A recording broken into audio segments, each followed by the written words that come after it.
Hey guys, what's happening? What's up? Thank you for watching. Thank you for tuning in this video. My name is Matt Samolski. I'm Matt the Car Guy. On this channel, I do car reviews. So if this is your first time visit, enjoy it. I hope you like it. Check out the rest of the channel and hit like and subscribe if you do like it. Today, I'm back at Toyota of Melbourne, Florida, and I was able to catch this brand new, completely redesigned 2021 Toyota Sienna. This is an XLE model, and I'm excited to share all of these exciting features with you. But I'm going to tell you what we're going to do. We're going to take it out the tour of the exterior, interior, check out the roominess behind the third row seat, in the third row seat, second row seat. Then we'll finally see where the magic happens. We're also going to check out what hides underneath the hood, and then we're going to take it for a spin. So if you're ready, let's go.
Alright guys, so I get it. You might be like, Matt, why are you so excited? That's a minivan. And yes, it's a minivan, and that's why I'm excited. Well, you're crazy? Yes, a little bit of that too. But let me explain my logic behind it. As some of you know, I'm a father. I have 2 kids. I have 2 dogs. There's nothing better, trust me, to take them on the road trip with anything else but the minivan. And here, another reason. The road trip is one thing, but if you have family over, and then if you have 2 child seats, where are you gonna put them? Okay, it's hard enough to get into the second row seat, not even the third row seat. This changes everything. I'll tell you, we had a minivan before we bought the Honda Pilot. We had Honda Odyssey, and we really enjoyed it. And yes, maybe we felt a little bit uncool, or maybe suburbia-like and stuff like this because we were driving a minivan. And that's fine. If image is your thing, then don't get it. But, you know, if you like the comfort and the roominess and all of the super cool features that we're about to find out, that this might be for you. So let me tell you a little bit about the Sienna. So Sienna came out in '99, okay, the first Sienna. And that was a predecessor of it was the Toyota Previa, which actually was the first Toyota minivan, and they had it for a while. Then Toyota Sienna and Honda Odyssey was always the main competitors. However, the biggest player in the market was always Chrysler. Chrysler came up with the minivan in 1983, so that's over almost 40 years ago now, 37 years ago. And now we have this completely different. It's not a box on wheels. It doesn't look like, you know, all these boxy, roomy, transparent cab, anything like this. This is attempting to be cool. Are they succeeding? I don't know. You tell me. Put it in the comment section below. See what you think about the design of the Sienna. And I'm going to tell you my thoughts right now. All right, guys. So a lot of manufacturers trying to make this uniform design across a lot of its vehicles. Mercedes does it, BMW does it, pretty much everybody, you know, Cadillac and stuff like this, and Toyota is no different. You know, I've done the Toyota Venza review, and you can see that the front of it is very similar. It's got those narrow lights. Now these are a little bit different. They look kind of like that flash in here, the zigzag right here, and nicely combined with that chrome trim that starts right here and goes all the way over, almost to the middle of that top grille. Now the top grille is nothing special. This is the plastic that I might have a little bit beef off, because I think it's just something that's not worked all the way through. It does have this Toyota logo with the blue background, which means it's a hybrid. Yes, it's a hybrid. We're going to talk about the engine because that's super important in just a little bit. And then the lights continue on the other side, of course.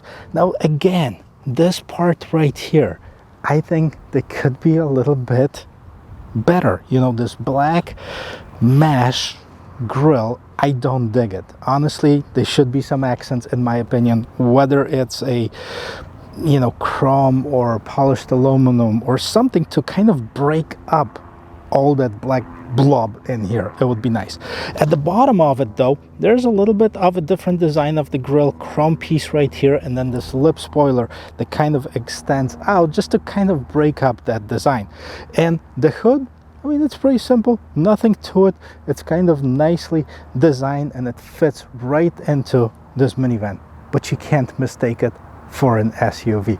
But before we get to the side, let's talk about what powers up this. Okay, so let's check out what powers up this thing. But before this, let's get my pet peeve out of the way. Look at this. Come on. You get the better than that than this prop stick. Anyways, what powers up this thing? Because it's really important to know that the only engine option here in the US right now for Toyota Sienna is a 2.5 liter engine, 4-cylinder. Yes, that's true. They gave up the 6-cylinder, went with a 4-cylinder. But there's a but. There is a hybrid. All of the Toyota Siennas are hybrid, and they have either 2 or 3 extra electric motors to help out with that 2.5 liter engine, and all of them combined produce 245 horsepower. Now that's about 50 horsepower less than the previous generation Sienna. Will it be enough to drive and perform? Because this is a heavy minivan, it's 4,600 pounds. So will this be enough to power up this thing? Now, why did I say 2 or 3 electric motors? Because they're available in all-wheel drive, and then it would have 1 electric motor to help power up the rear wheels and 2 to help power up the front wheels. Obviously, with the front wheel drive versions, there's only 2 in the front. What's the decision behind it? I don't know, but I tell you what, it does 36 miles per gallon combined.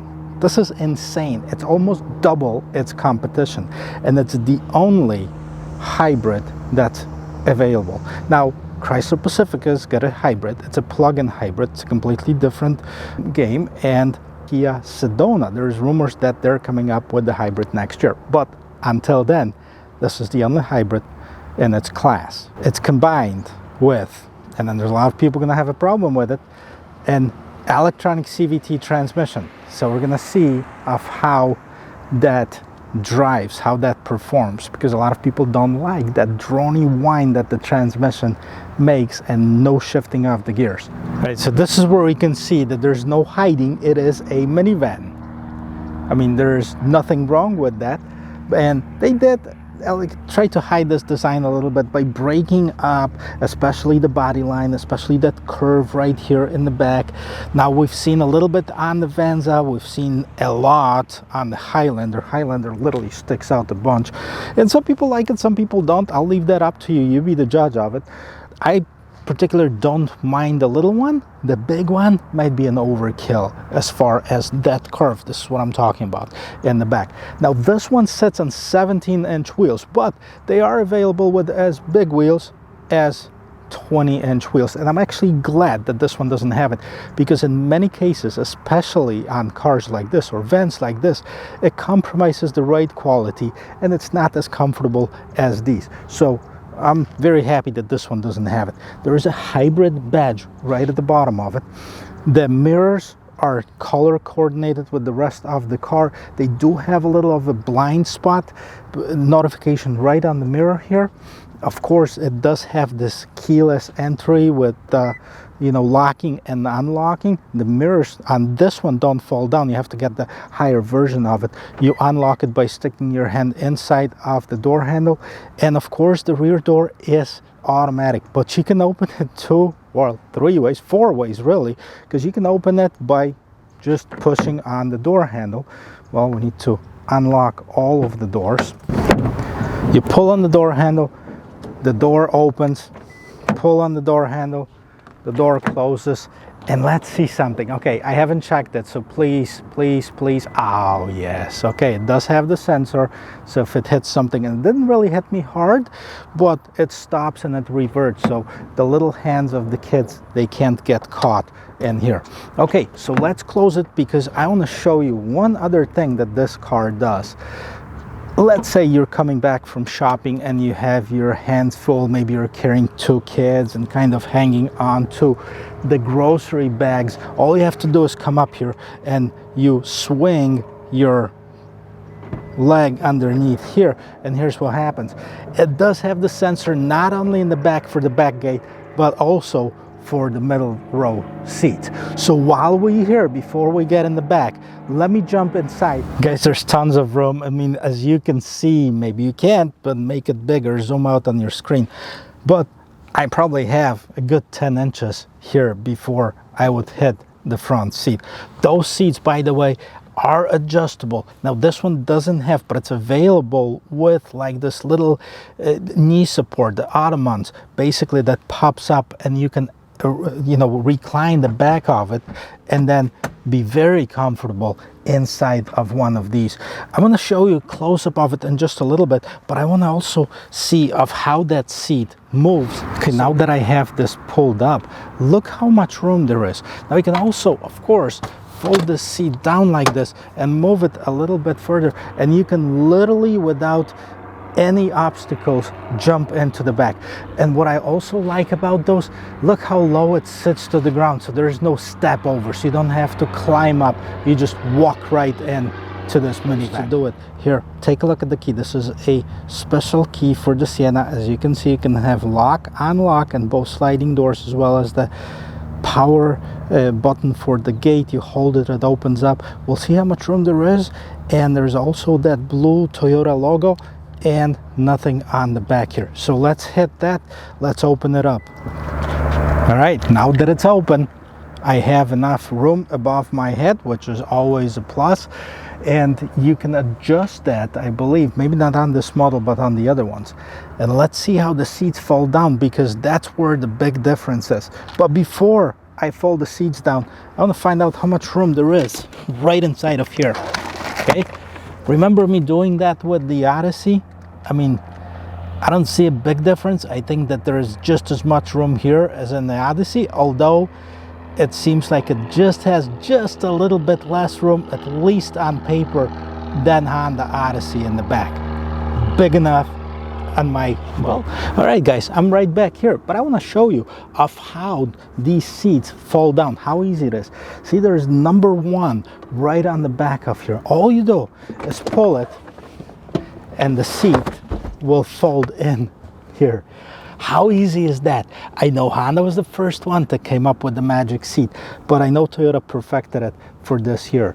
And you know, it leaves you with a lot more room right in the back. You can do both of the seats the same way, basically fold them in here.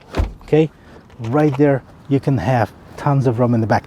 Now that's where a little bit of difference comes out, because you can see on paper that this one has a lot less room in the back than Honda Odyssey. And why is that? Because Honda Odyssey has removable seats in the middle. Toyota does not. In front of those seats, in the floor, that's where all that battery is for the hybrid system. So they had to compromise somewhere. So how much room is there in the second and third row seat? As you can see, I'm sitting right here in the middle. This is because this particular model is equipped with the third seat in the second row. It's not only the captain chairs like there is in a lot of the minivans, which is my preferred option. But wait, what we can do is actually fold this down okay, flat, and we can remove this seat completely if we want it. Hey guys, can you see me? Well, let's hope you can hear me. Lighting is not the best here, but you know, I have enough room here in the third row seat. Keep in mind, those seats are moved all the way back, so those seats can easily be moved another few inches and still leave me with enough room in the third row seat. So great as far as the roominess in here. Not the most comfortable seats, but none of them are really, I mean, anymore. What do we have in the third row? We have cup holders. By the way, okay, Toyota says there is 18 cup holders in this vehicle. Now, why 18 if you can fit 8 people in here? Now, that's probably because it's a very thirsty family and they have 2 drinks each. Well, wait, 8 times 2, that's 16. I guess the parents can have 3 drinks each. That's ridiculous. I don't know why would you need 18 cup holders, but there's 18 in here. USB-C and a USB port right in the back here. On top, you have your controls for your climate control in the back. Now, this is not the top of the line and it does not have the entertainment system. However, the Limited and the Platinum are available with the entertainment system that you can install for your kids. And trust me, as much as I don't want them to watch TV all the time, I highly, highly, highly recommend having something so they can watch.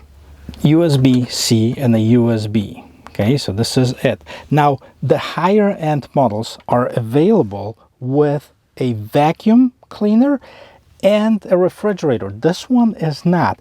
Unfortunately, I would love to show it to you because it's kind of interesting. Again, Toyota did not invent the vacuum in the car. It was Honda with the Honda vac. Toyota calls it, guess what? Toyota vac. Anyways, so normally you can plug it in here, which is different than in Honda because Honda is behind the third row seat. And I think it's smarter on Toyota parts to have it in the second row because that's most of the dirt is going to be right on those beautiful floor mats right here. Also, what Toyota has, and like I said, this one doesn't have it, but some of the models are equipped with what they call a cool box or freeze box, whatever they call it. That's basically enough to fit few beverages, keep them cold. Not only keep them cold, but actually cool them and keep them cold. We can have, this is for adults, this is for the little hands right here. So kids can grab on while walking into this vehicle. Press the button and the doors open. One important feature that I forgot to tell you. Let's close the door again. And this is super, super important. If you have kids, especially little kids, because I hear it from the back seat all the time. Mom, Dad, it's too bright out here. So what Toyota did, the same thing as Honda, and they had it on the previous generation ones, is the sunshade. It's genius that somebody came up and actually put it in the second row seat. Now, Toyota, not on this model, but on the higher end models, they have it in the third row seat as well. Okay, so you want to hear how the door sounds when you close it? Let's check out the quality of this car. And it's nice, it's solid. Again, I liked it on the Venza, I love it on this one. Okay, so as we walk up to this car, now this one has a light interior. And what's kind of different about it, and I don't know why, but it has actually 3 different colors in the front. Now this is really, really light. This is the same color as the seats, and this is the same color as all the other trim in the car. So the only thing that sticks out, and it's not bad, I guess, is this part right here. This is not leather, but it's kind of a leather looking. You have the polished aluminum trim in here, and I apologize, it says please do not roll down, but this is your window controls and mirror controls. The reason it says that because they just installed the window tints on this vehicle, so they want to make sure that it dries up enough before anybody can touch it. Couple interesting features before we get into this car. First of all, the design of it, we'll talk about it in a little bit. But on the side of here, what do we have? You can turn off your traction control off, you can turn the automatic lights. This is your reset for odometer, trip, and this is your dimmer. You have the power door off, and then this is for your gas door. Now, a lot of nooks and crannies to put stuff in here. One of them is right here. Whatever you want to put in here, okay? You have your 2 cup holders, 2 out of 18 in here, 2 in the middle, 2 on the other side, and then what else do we have here? Seats, of course, they're power seats, so they're adjusted several different ways. But look at this. We've seen it on so many other things, and I think it's genius to have that space underneath that middle console, because A, you can't see it from the top. So if you put something underneath it, a backpack, because it's big enough for that, or a bag or anything like this, you can't see it from here, so people are less likely to break into this car. And then you have your power outlet in here. Well, let's check out all of the cool features inside. All right, guys, so 2021 Sienna. This is the interior of a very boring minivan. Kidding. It looks awesome. It looks luxurious. It has this, even though this is not the top of the line model, but it has this I don't know what this trim is. It looks like a deck on the boat, a teak deck on the boat, and that's probably where they got the inspiration from. But look and see, again, nooks and crannies all over. There's a shelf in here. There's a glove box underneath here. There is cup holders in here. There's a phone holder. If you don't believe me, you can actually hold your phone right here. That fits perfectly. There's always rolling around and stuff like this. 1, 2, 3, 4, 5, 6, 7, 8 cup holders in just the front seat. That's an overkill, but they're there. So let's start with the steering wheel. It's a multi-function steering wheel. We've seen the same steering wheel on the Highlander, and so you can control the middle of the screen with these buttons right here. The buttons on the right hand side, these are for your cruise control, for your adaptive cruise control.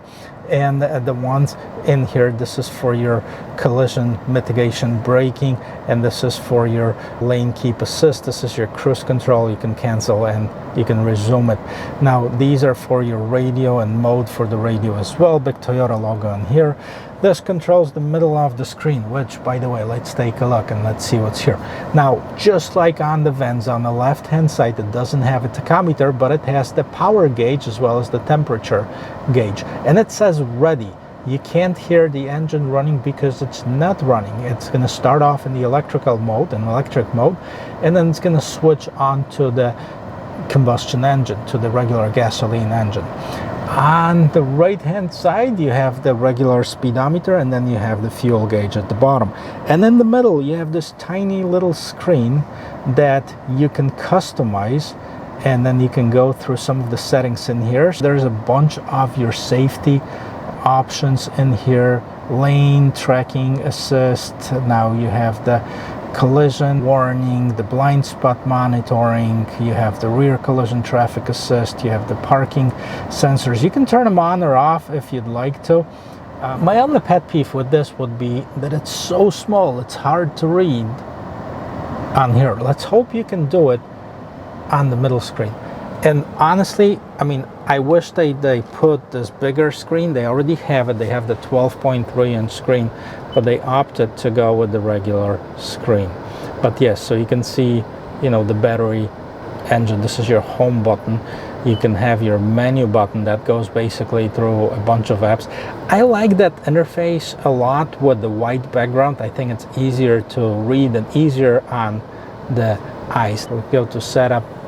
That's the general Bluetooth audio phone voice. Okay, so there's a lot of features that you can go through, tons of information that you can get in here. Audio, now this one is not branded, so it's a Toyota audio. On this particular one, the higher end model will get the JBL stereo, which is really nice. We'll check that out on the Venza. What I like about this, and trust me,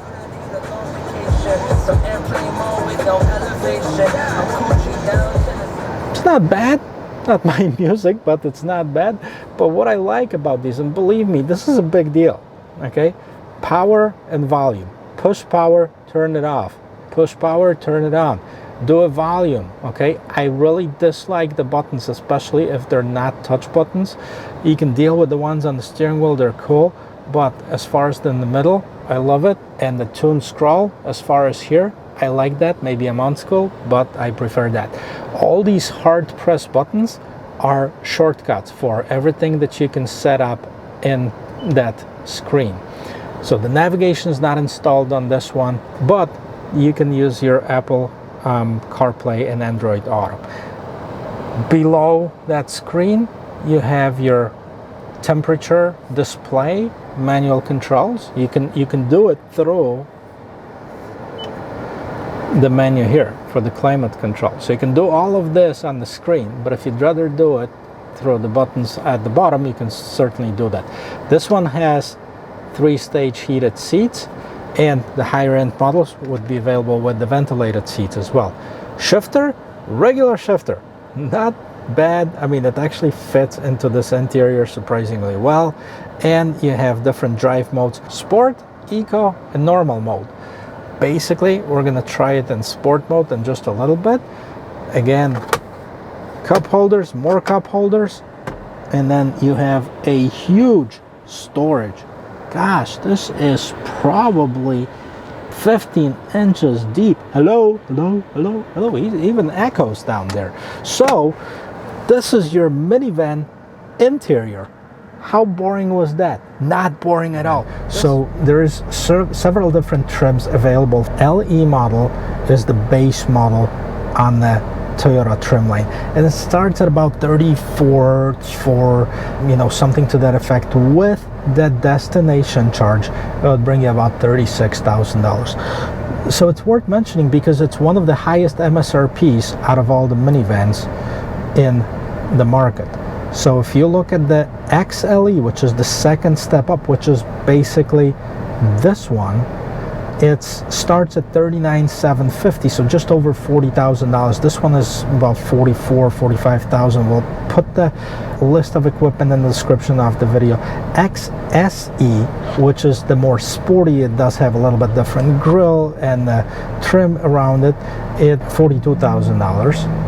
Limited, which is going to be starting at $46,700. Now they have a Platinum, which starts at about $51,000, including destination. Certainly not cheap cars, but keep in mind that every single car right now is more expensive than what you remember. I remember Honda Civic being $10,000. Well, guess what? It's $20,000 for the least expensive one. So the prices went up quite a bit. And really, what else can you get for $50,000 fully loaded with all the bells and the whistles and more that can hold 8 people or 7 people and have enough room for cargo? Not much. So consider that when you're looking at the minivan. Well, let's first of all check out the rear view camera.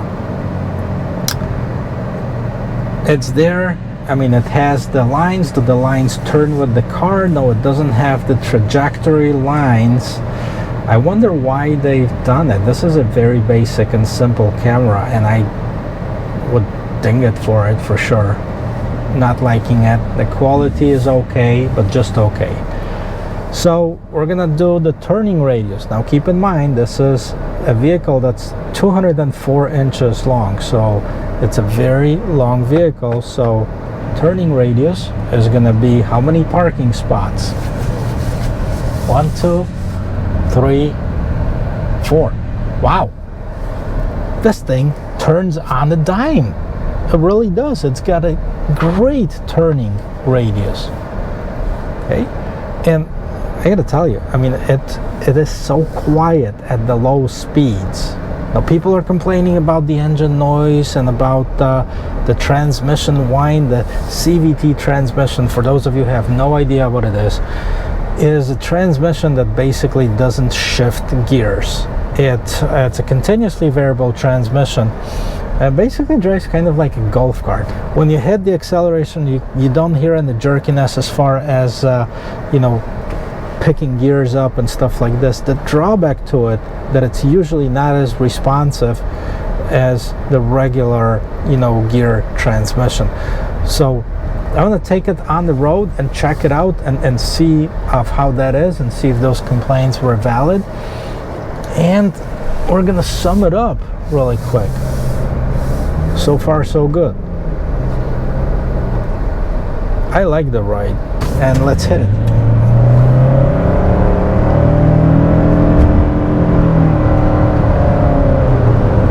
Okay, so you could hear the engine. Certainly you can hear the engine, but I got up to 60 miles per hour, and I know I'm in the minivan. I'm not complaining at all as far as the dynamics. It's actually more responsive, so I'm pleasantly surprised by this versus being disappointed, rather. You know, I know that Honda Odyssey was quicker, and it was a 6-cylinder engine, but you know, at the same time, it didn't have 36 miles per gallon combined.